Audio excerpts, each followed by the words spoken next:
प्रिय छात्रों, आप सभी का हार्दिक स्वागत है। माध्यमिक शिक्षा परिषद ने अपनी अधिकृत वेबसाइट upmsp.edu.in पर सत्र 2023-24 बोर्ड परीक्षा 2024 के लिए मॉडल प्रश्न पत्र अपलोड कर दिया है। आइए आज उसी का हल देखें। आप जानते हैं कि 3 घंटे 15 मिनट का प्रश्न पत्र होता है, जिसमें 70 अंक पूर्णांक होते हैं, 30 अंक आंतरिक मूल्यांकन के आधार पर विद्यालय द्वारा दिए जाते हैं। इसमें प्रारंभ के 15 मिनट आपको प्रश्न पत्र पढ़ने के लिए निर्धारित हैं। पूरा प्रश्न पत्र 2 भागों में बटा है, खंड अ तथा खंड ब। खंड अ में 20 बहुविकल्पीय प्रश्न होते हैं, प्रत्येक 1 अंक का होता है। सही विकल्प को, सही उत्तर को आपको दी गई OMR शीट में नीले अथवा काले बॉल पॉइंट पेन से काला करके उत्तर देना होता है। जो खंड ब है उसमें वर्णनात्मक प्रश्न होते हैं और आवश्यकता अनुसार आपको उत्तर देने हैं कि कितने शब्द में उत्तर होने चाहिए। OMR शीट के लिए निर्देश है कि उसमें जब आप उत्तर दे लें तो फिर उत्तर को न तो काटें न बदलें, उसमें इरेजर या व्हाइटनर का प्रयोग न करें, अन्यथा कंप्यूटर उसे पढ़ नहीं पाएगा और आपको अंक का नुकसान हो जाएगा। तो आइए सबसे पहले खंड अ पर चलें। 20 बहुविकल्पीय प्रश्न, प्रत्येक का 1 अंक निर्धारित है। पहला, बाबू गुलाब राय किस युग के लेखक हैं? तो सही उत्तर है बी, द्विवेदी युग के। चिंतामण किस विधा की रचना है? सही उत्तर है ए, निबंध। इसके लेखक आचार्य रामचंद्र शुक्ल जी हैं। गबन किसकी रचना है? सही उत्तर है मुंशी प्रेमचंद की और यह उपन्यास विधा की रचना है। चौथा प्रश्न, शुक्ल युग की समयावधि है, यहां भ्रमित नहीं होना है आपको। शुक्ल युग की समयावधि बी उत्तर सही होगा, 1919 से 1938 तक। इसके बाद आपका शुक्लोत्तर युग आ जाता है। नीड़ का निर्माण फिर किस विधा की रचना है? इसका सही उत्तर है बी, आत्मकथा और इसके रचनाकार हैं हरिवंश राय बच्चन जी। छठा प्रश्न, प्रिय प्रवास किस युग की रचना है? इसका सही उत्तर है ए, द्विवेदी युग। इसके रचयिता अयोध्या सिंह उपाध्याय हरिऔध जी हैं। सातवां, मधुशाला किसकी रचना है? सही उत्तर है सी, हरिवंश राय बच्चन। भारत भारती किसकी रचना है? आठवां प्रश्न, सही उत्तर है मैथिषण गुप्त की। इस रचना से अंग्रेज सरकार ने नाराज होकर इसे जब्त कर लिया था। नौवां प्रश्न, आधुनिक काल कब से कब तक माना जाता है? यहां आपको विशेष ध्यान देने की जरूरत है। सन 1843 ईस्वी से अब तक आधुनिक काल माना जाता है। कुछ विद्वान 1850 से तो कुछ 1868 से भी मानते हैं, लेकिन विकल्प में जो दिया गया है इसमें जो तर्क संगत है उसे आपको चुनना है। तो ए सही है, सन 1843 ईस्वी से अब तक। मतीराम किस युग के कवि हैं? 10वां प्रश्न, सही उत्तर है डी, रीतकाल के। 11, हास्य रस का स्थायी भाव है? सही उत्तर है सी, हास। 12, शोभत ओढ़े पीत पट श्याम सलोने गात मनो नीलमणि शैल पर आतप पर्यो प्रकाश। उपरोक्त पंक्तियों में कौन सा अलंकार है? यहाँ प्रकाश नहीं बल्कि प्रभात होगा, इसमें तुकबंदी होती है, अंत्याप्रास है यहाँ। इसमें जो मूल रूप से उत्तर देना है आपको वो इसी विकल्पों में से देना है। तो यहाँ आप जानते हैं कि मनो लगा है, अब मन, मानो, मनहु, जनु, जानो, जनहु जहाँ होते हैं वहाँ उत्प्रेक्षा होता है, इसलिए बी सही है, उत्प्रेक्षा अलंकार। रोला छंद में कुल कितने चरण होते हैं? तो सही उत्तर है सी, 4। रोला, दोहा, चौपाई, सोरठा ये सब 4 चरण होते हैं। 14वां प्रश्न, आकर्षण शब्द में किस उपसर्ग का प्रयोग किया गया है? तो यहाँ तो आप बड़े ही आसानी से विकल्प दे करके कह देंगे कि डी सही है, आकर्षण में आ उपसर्ग जुड़ा हुआ है। रचना के आधार पर वाक्य के कितने भेद होते हैं? प्रश्न संख्या 15, इसका सही उत्तर है डी, 3 होते हैं। कौन से 3 होते हैं? तो सरल वाक्य, संयुक्त वाक्य और मिश्रित वाक्य, ये 3 होते हैं रचना के आधार पर, जबकि अर्थ के आधार पर कुल 8 भेद होते हैं। 16वां, पीतांबर में कौन सा समास है? तो यहां तो सही उत्तर होगा ए, कर्मधारय। अगर पीतांबर होता, विसर्ग लगा होता, तो बहुब्रीहि हो जाता। पीतांबरम या पीतांबर शब्द में कर्मधारय माना जाता है। आंसू का तत्सम रूप है ए, अश्रु। 18, कर्तृवाच्य में किसकी प्रधानता होती है? तो सही उत्तर है ए, कर्ता की प्रधानता होती है, जबकि कर्मवाच्य में कर्म की और भाववाच्य में भाव की प्रधानता होती है। ताभ्य शब्द में वचन एवं विभक्ति है। यहां ध्यान दीजिएगा कि आपको रूप तैयार करने हैं। यहां सही उत्तर तो है डी, चतुर्थी विभक्ति और बहुवचन। तो आपको ये रूप पढ़ लेने हैं, याद कर लेने हैं, जिससे आपका अंक गलत ना हो। निम्नलिखित में सर्वनाम है। सर्वनाम माने सबका नाम, और यहाँ क्या है? सी, जो दिए गए विकल्प हैं, सी माने वह, ये सर्वनाम है। अब आइए, अब इन्हीं 20 प्रश्नों का जो सही विकल्प है उसे आपको OMR शीट में रखना है, जो परीक्षा के समय आपको दी जाएगी। अब आइए वर्णनात्मक प्रश्न में चलें। 50 अंक इसके लिए निर्धारित हैं, और पहला जो प्रश्न है वो गद्यांश की व्याख्या से संबंधित है। यह कोई बात नहीं है कि एक स्वभाव और रुचि के लोगों में ही मित्रता हो सकती है। समाज में विभिन्नता देखकर लोग एक दूसरे को आकर्षित होते हैं। मित्रता शब्द मिल गया, आप जान गए कि मित्रता पाठ से है, आचार्य रामचंद्र शुक्ल इसके लेखक हैं। प्रश्न पर आ जाइए। उपयुक्त गद्यांश का संदर्भ लिखिए।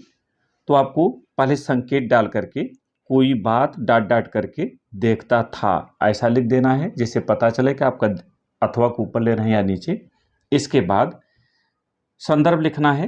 प्रस्तुत सारगर्भित गद्यांश हमारी पाठ्यपुस्तक हिंदी के गद्य खंड के अंतर्गत मित्रता पाठ से लिया गया है। इसके लेखक शुक्ल युग के प्रवर्तक आचार्य रामचंद्र शुक्ल जी हैं। फिर दूसरा, गद्यांश के रेखांकित अंश की व्याख्या।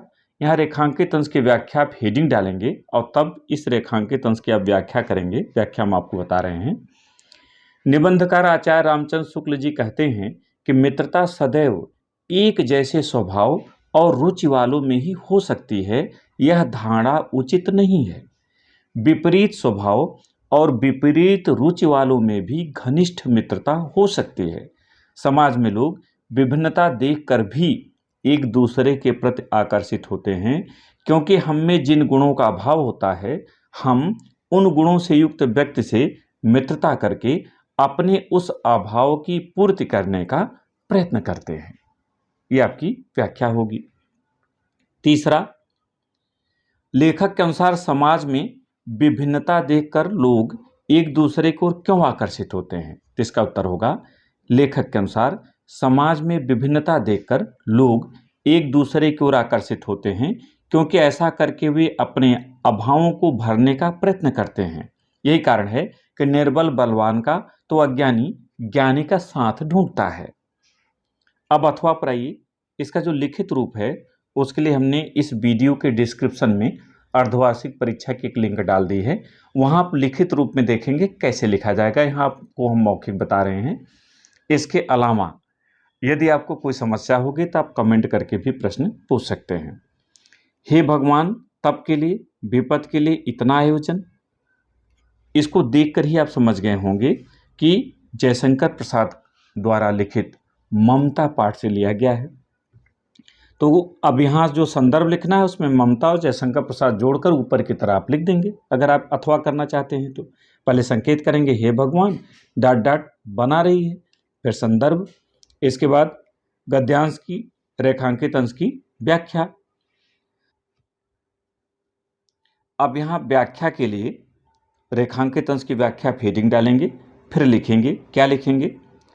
अपने पिता द्वारा विरोधी पक्ष से रिश्वत में ली गई स्वर्ण राशि को देखकर ममता आश्चर्यचकित हो जाती है। वह इसका विरोध करते हुए पिता से कहती है कि भविष्य में आने वाली विपत्ति से बचने के लिए परम पिता की इच्छा के विरुद्ध आपका यह दुस्साहस उचित नहीं है। इससे तो अच्छा होगा कि हम भीख मांगकर अपना जीवन निर्वाह कर लें? क्या भविष्य में इस धरती पर कोई हिंदू बचा न रह जाएगा जो ब्राह्मण को 2 मुट्ठी अन्न भीख में दे सके? तीसरा, ममता द्वारा किस कार्य को ईश्वर की इच्छा के विरुद्ध बताया गया है? उत्तर, ममता के पिता चूड़ामणि विरोधियों से रिश्वत के रूप में स्वर्ण राज को स्वीकार करते हैं। ममता द्वारा पिता के इस कार्य को ईश्वर की इच्छा के विरुद्ध बताया गया है। दूसरे प्रश्न पर आइए। यहाँ 2 पद्यांश हैं और किसी एक पर आधारित 3 प्रश्नों का आपको उत्तर देना है। चरण कमल बंदो हरिराई, यहाँ आप देख रहे हैं कि सूरदास जी का नीचे नाम है, आपको पद भी याद होगा, पहला ही पद है तो याद ही होगा। तो पहले संकेत करेंगे चरण कमल डॉट डॉट करुणामय, ये 3 पाई आपका संकेत हो गया प्रश्न उत्तर डालने के बाद। प्रश्न उत्तर संख्या 2, फिर संकेत, फिर संदर्भ लिखिए। प्रस्तुत सुललित सारगर्भित एवं मार्मिक काव्य पंक्तियां हमारी पाठ्य पुस्तक हिंदी के पद्य खंड के अंतर्गत पद शीर्षक कविता से अवतरित है। इसके रचयिता श्री कृष्ण की मुरली की मधुर तान को सुनाने वाले भक्त कवि सूरदास जी हैं। दूसरा प्रश्न है रेखांकित अंश की व्याख्या, और यहाँ रेखांकित हैं 2 पंक्तियां। बहिरो सुनय गूंग पुण्य बोले, रंक चले सिर छत्र धराई। उत्तर, तो रेखांकित अंश की व्याख्या आप हेडिंग डालेंगे तब लिखेंगे, कवि सूरदास जी अपने आराध्य श्री कृष्ण के कमलवत चरणों की वंदना करते हुए कहते हैं कि उनकी कृपा से बहरा व्यक्ति पुनः सुनने लगता है, गूंगा मनुष्य फिर से बोलने लगता है और महादरिद्र व्यक्ति भी अपने सिर पर राज छत्र धारण कर लेता है, अर्थात संपन्न हो जाता है, धनवान हो जाता है। तीसरा, उपर्युक्त पंक्तियों में कौन सा अलंकार है? उत्तर, उपर्युक्त पंक्तियों में अनुप्रास, चरण कमल में रूपक और बार बार में जो नीचे आप देख रहे हैं पुनरुक्त प्रकाश अलंकार है। यानी यहाँ अनुप्रास, रूपक और पुनरुक्त प्रकाश अलंकार है। अथवा अगर आप करना चाहें तो सुनि सुंदर बैन, सुधारस साने सयानी है जानकी जानी भली। आप जान गए होंगे कि वनपथ पर कविता से है और गोस्वामी तुलसीदास जी इसके रचयिता हैं, तो संदर्भ आप बना लेंगे ऊपर की तरह। फिर रेखांकित अंश की व्याख्या, एक पंक्ति रेखांकित है, अनुराग तड़ाग में भानु उदय, बिकसी मनु मंजुल कंज कली। तो व्याख्या करें, रेखांकित अंश की व्याख्या हेडिंग डालें। गोस्वामी तुलसीदास जी कहते हैं कि सीता जी से श्री राम के प्रति उनके संबंध को जानकर बनवासी स्त्रियां अत्यंत प्रसन्न हो गईं। वे स्त्रियां उनके दर्शन को स्वयं का लाभ मानकर श्री राम की ओर टकटकी लगाए हुए देखती हुई ऐसी शोभायमान हो रही थीं मानो सूर्योदय होने पर प्रेम के तालाब में सुंदर कमलों की कलियां खिल उठी हों। तीसरा, अनुराग तड़ाग तथा मन मंजुल कंजकली में कौन कौन सा अलंकार है? उत्तर, अनुराग तड़ाग में अनुप्रास के साथ रूपक तथा मनु मंजुल कंजकली में अनुप्रास के साथ उत्प्रेक्ष अलंकार है, जो कि मनु, मनो, मानव, मनहु जहां आ जाए वहां उत्प्रेक्षा होता है। तीसरा, दिए गए संस्कृत गद्यांश में से किसी एक का संदर्भ सहित हिंदी में अनुवाद कीजिए। ऐसा नगरी, इतना देख करके ही, ऐसा नगरी देख करके ही आप समझ गए होंगे कि वाराणसी पाठ से लिया गया है। तो इसमें सबसे पहले आपको संकेत करना है ऐसा नगरी डॉट डॉट कारित, फिर संदर्भ लिखना है प्रस्तुत संस्कृत गद्यांश हमारी पाठ्य पुस्तक हिंदी के संस्कृत खंड के अंतर्गत वाराणसी पाठ से लिया गया है। फिर दूसरी हेडिंग डालनी है हिंदी अनुवाद, और तब लिखना है यह नगरी भारतीय संस्कृत एवं संस्कृत भाषा का केंद्र स्थल है। यहीं से संस्कृत साहित्य और संस्कृत का प्रकाश सर्वत्र फैला। मुगल युवराज दारा शिकोह ने यहीं आकर भारतीय दर्शन शास्त्रों का अध्ययन किया था। वह उनके ज्ञान से इतना प्रभावित हुआ कि उसने उपनिषदों का अनुवाद फारसी भाषा में कराया। अगर अथवा करना चाहें तो अथवा भारतीय संस्कृति का है, तो यहाँ संकेत डाल दें मानव जीवनस और फिर संस्कृति डॉट डॉट करके, फिर संदर्भ ऊपर की तरह, केवल पाठ का नाम बदल दें, भारतीय संस्कृति हो जाएगा। फिर हिंदी अनुवाद, मानव जीवन का संस्कार ही संस्कृति है। हमारे पूर्वजों ने मानव जीवन को संवारने के लिए महान प्रयत्न किया। उन्होंने हमारे जीवन के संस्कार के लिए जिन आचरणों और विचारों को प्रदर्शित किया वह सब हमारी संस्कृति है। इसका उत्तर हुआ। चौथा जो प्रश्न है उसमें संस्कृत के 2 श्लोक हैं, किसी एक को करना है, चाहे अथवा को ऊपर करें चाहे नीचे। मानम हित्वा प्रियो भव जीवन सूत्राण पाठ से है, तो यहाँ संकेत कर दें मानम हित्वा डाट डाट सुखी भवेत्। फिर संदर्भ प्रस्तुत श्लोक हमारी पाठ्य पुस्तक हिंदी के संस्कृत खंड के अंतर्गत जीवन सूत्राण पाठ से अवतरित है। यहाँ लिया गया है, आप नहीं लिखेंगे, अवतरित है, उद्धृत है, ये लिखेंगे। फिर हिंदी अनुवाद हेडिंग डालें। अभिमान को त्याग कर मनुष्य सबका प्रिय हो जाता है, क्रोध त्याग कर शोक नहीं करता, कामना अर्थात इच्छा को त्याग कर धनवान होता है और लोभ को त्याग कर सुखी हो जाता है। अगर अथवा कर रहे हैं तो सर्वे भयंत डाट डाट भावित कर दें संकेत में। फिर संदर्भ ऊपर की तरह करें, यहाँ पाठ का नाम बदल दें, पाठ है भारतीय संस्कृति, और फिर हिंदी में अनुवाद। तो हिंदी अनुवाद देखें, सब सुखी हों, सब रोग रहित हों, सब कल्याण देखें, अर्थात सभी का कल्याण हो, कोई भी दुखी न हो। प्रश्न संख्या 5 पर आइए। एक खंडकाव्य से संबंधित है और अपने खंडकाव्य से कोई एक प्रश्न का उत्तर आपको देना है। जैसे अगर प्रयागराज की बात करें तो यहाँ अग्र पूजा चलता है और 2 प्रश्न हैं। अग्र पूजा खंडकाव्य की कथा व संक्षेप में लिखिए, या अग्र पूजा खंडकाव्य के आधार पर युधिष्ठिर का चरित्रांकन कीजिए, यानी चरिचित्रण लिखिए। तो इनमें से किसी एक प्रश्न का आपको उत्तर देना है। अब इससे संबंधित उत्तर इस चैनल के प्लेलिस्ट में खंडकाव्य के रूप में व्यवस्थित है, वहां से आप इसे पढ़ करके करें। प्रश्न संख्या 6 में 2 खंड हैं, क और ख। क में किसी एक लेखक का आपको जीवन परिचय और रचना लिखना है, और ख में किसी एक कवि का जीवन परिचय और रचना लिखना है। यहाँ है डॉक्टर राजेंद्र प्रसाद, जयशंकर प्रसाद, आचार्य रामचंद्र शुक्ल, किसी एक का लिखिए। और यहाँ गोस्वामी तुलसीदास, सुमित्रानंद पंत, महाकवि सूरदास। तो जो आपको याद है किसी एक की हेडिंग डाल करके उनका पहले जीवन परिचय लिखिए, फिर उनकी रचनाओं का उल्लेख कीजिए। प्रश्न संख्या 7 में अपनी पाठ्य पुस्तक से कंठस्थ किया कोई एक श्लोक लिखना है जो इस प्रश्न पत्र में न आए हो। तो प्रश्न पत्र में 2 श्लोक आते हैं, इसलिए आप 3 याद करिए, वो अपनी ही किताब का याद करिए, बाहर का नहीं याद करिए। तो 3 याद कर लीजिए, 2 अगर उनमें से प्रश्न पत्र में आ गए हैं तो तीसरा बच जाएगा, उसे आप लिख सकते हैं, वो आपको पूरे अंक मिलते हैं, कोई नुकसान नहीं होता। प्रश्न संख्या 8वां ये, यहाँ किन्हीं 2 प्रश्नों का आपको संस्कृत में उत्तर देना है। जैसे भारतीय संस्कृति मूलम किम अस्ति।